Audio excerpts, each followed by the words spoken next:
In this video, I'm going to show you the exact strategy you need to grow your email list from 0 to 100,000 subscribers. And I'm going to break it down for you step by step. We're going to be using real examples. I'm going to dive into each platform and show you exactly how to make it happen. This is the exact same strategy we're using across all of our clients like Fly by Jing, Maseo, Floral Family Body Store, Hungry Boy, just to name a few. And not only does this work in every niche, but when we use this system for the first time for our clients, we typically see an average 50% increase in sign-up rate performance. Now, by the end of this video, you'll know exactly how to apply this exact same system to your own brand. But before you even think about colors and design, you really need to nail down the offer. See, if you're using the generic sign up for a newsletter type of pop-up design, it's really not going to convert, because at the end of the day, it doesn't matter how pretty your design is, there just isn't urgency and there isn't that factor of scarcity to really drive them to actually claim that offer and sign up. And we've found that the difference truly between a 1% conversion rate and a 15% conversion rate really stems from the offer itself. Now, to show you what a strong offer looks like and how to present it, we're going to go ahead and dive in, and I'm going to show you some examples of some good and bad pop-ups. All right, so here we are in Miro, just going into some just different pop-up designs. We're going to start here with just what a bad pop-up design looks like. In this case, if you're looking at it, there's not much here as far as offers are concerned. Very, very simple language. We're diving straight into actually asking them for the email, and it's simple as just, hey, join our newsletter. With no offer being presented here, as somebody coming onto the site, and this is the first thing you're going to show me, maybe I don't know anything about your brand. Maybe I'm not really interested in hearing from you. So in this case, I would then go and just exit out of it. No really point in me opting in. So this is going to have a much, much lower conversion rate. This is typically what you see on most brands, and this is what we want to stray away from. Now, these are some examples of some good pop-ups, and I'm going to break down exactly what that looks like. One of these is actually one of the brands that we actually run, Fly by Jing. But as we dive into it, I'm going to go one by one, kind of explain what's going on here. So as you can dive in here, Ridge, for example, they're using another platform called Fondue to offer cash back. But in this case, do you want 30% back? That 30% is going to grab my attention, and this being more of a micro commit, which is going to get me to actually click because I want to, hey, do I want 30% back? Of course I do. I'm going to hit claim offer, and I'm going to go on to that next step, which is then going to obviously ask for my email. But this is really, really strong. This is really, capturing that headline there, offer right there, right in center, and just gets my attention, gets me right into it. As we go over here to the right, this is an example of something that necessarily doesn't have like a huge offer. In this case, Mr. Beast's Feastables, they're asking you to essentially just give your email. They're going to say, hey, this is structured around you getting first dibs on anything as far as, any new snacks, sweepstakes, whatever it might be being sent to your inbox.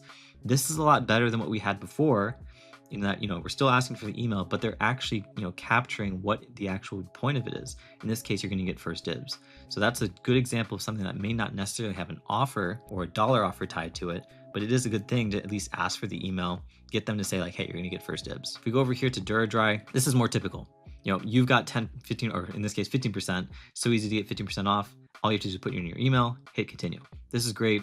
Very, very simple language, shows the offer, doesn't have to do much more than that. As we go over to the right here, Dr. Squatch, fantastic. I love these kind of things. Mystery offers are great.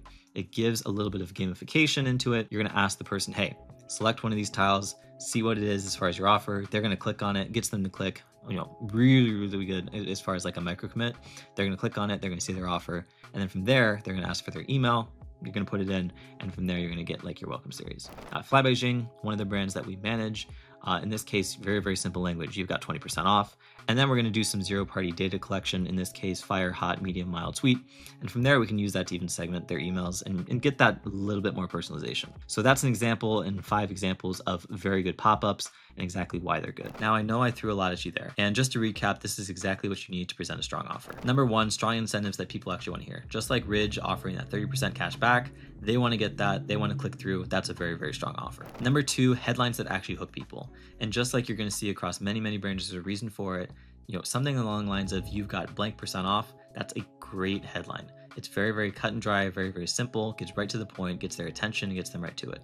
So go for some simple language, but make sure it hooks them up. Number 3, CTAs that convert. Very, very common theme you're going to see across a lot of different brands is using a micro commit, but make sure that your CTAs are very, very tied to that. So something along the lines of claim the offer, claim offer, whatever it might be, something that's very action oriented. That's what you want to go for. Now, the thing is, you probably won't find a perfect offer on your first try. The reality of it is that it takes a lot of trial and error, depending on the volume of your brand, to actually figure out what works for you. But if you want to skip that trial and error and get right to getting a lot of email subscribers straight for your brand, let's book a call and figure out what works best for you. We've worked with 100+ brands over the past 4 years, and we have the data to prove exactly what works inside of your niche. So if you're struggling with this and want just the experts to kind of step in, book a call down below and we'll have a chat. But now that we have the copy and the offer nailed, we can finally move on to the design portion of the pop-up. And this is where people typically mess things up because they typically think, oh, more pretty graphics is going to equal better results. But at the end of the day, if your pop-up is just overwhelming and overloaded and overbloated, you're going to be hurting conversions. So this is how we approach design. All right, so here we are in Klaviyo, and this is just us going to go through a pop-up design for the brand Net Hydrate. So this is a very, very simple design. We like to keep things very, very simple in that we want to reduce as much friction as possible. And we're going to still use those best practices that we talked about before. So in this case, we're going to still use a micro commit. We're going to use that headline that's very much a hook based. So in this case, you've got 10% off right in your face. We're going to use a strong CTA language of claiming 10% off. And then we're going to add this no thanks button for them to be able to exit. But we're going to drive as little attention as we can to that. So white background, or in this case, a clear background with that no thanks language. In this case, if they click claim 10%, they're going to go to their email opt-in. We're going to say, hey, claim your 10% off. We're going to send it to the coupon code to your inbox. Then we're going to ask them for their email, for that email input. They're going to put their email in there, and then we're going to, hey, send the code. They're going to click that. And if they don't want that, we're going to put some other language in here, but we're going to kind of adjust it such that, hey, if you're not interested, something along the lines of I'd rather pay full price, kind of read into their language a little bit, say like, hey, they're clicking this. Once again, similar to sales psychology with the micro commit, we're going to try and drive it in this direction. From there, they're going to hit send the code, and that's going to be the opt-in for that. So very, very simple, very, very straight to the point. Colors are on brand to the specific brand, and it's very, very simple as far as how we put this together. Once again, to keep this super actionable for you, here's a recap of what you need. Number one, keeping it stupid simple. All you need is a single input field, a single CTA, language that just drives them straight towards what they need to be doing. Just keep it very, very simple. Brand, colors, everything is very, very simple. Number two, make it look professional. Obviously use your brand colors and fonts.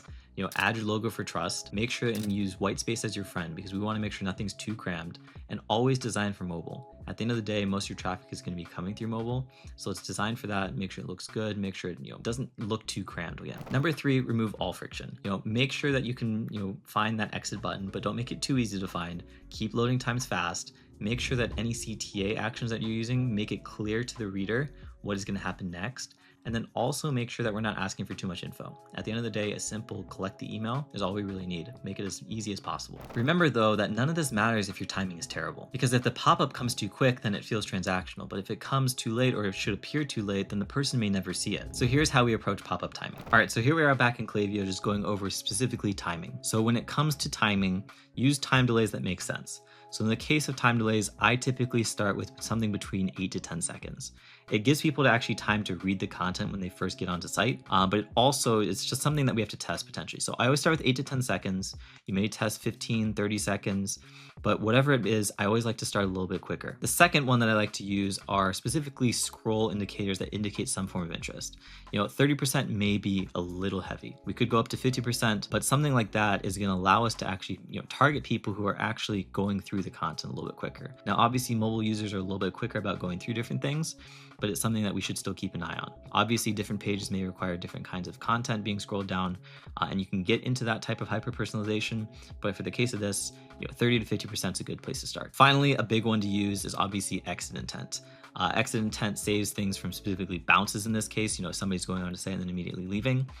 This allows us to kind of stop it. Now, keep in mind that this obviously only works on desktop. It doesn't actually work on mobile, but it's still a very, very good intent and thing to target. Specifically, any kind of, if you want to even target offers to specifically those people, you can do that too. But make sure that that's ticked. Another thing, quick tip to look at, make sure that when you're setting up these things, if you want to use a catch-all thing when it comes to behaviors and targeting and whatnot, is make sure that you're doing it such that this is turned off, so that these are essentially using more of a or type of logic statement versus and. We don't want to make sure that they're doing all these different things at the same time. Just do that. So quick tip right there. So in this way, by using these specific targeting methods, you should be showing your pop-up to people who are most likely to convert, because after all, marketing is about being at the right place at the right time. Now, this is the exact strategy we use to capture emails for our clients, no matter what niche they're in. And if you're an e-commerce business doing at least $50,000 a month in revenue, and this is a system you want implemented in your brand, book a call using the first link in the description. Because the reality is that you can use all the information that we just went over and you're probably going to have great results, but it's going to take a lot of time, investment, and you're going to run into a few mistakes. So if you really just want to get over all the trial and error, book a call down below using the first link in the description and we can have a chat.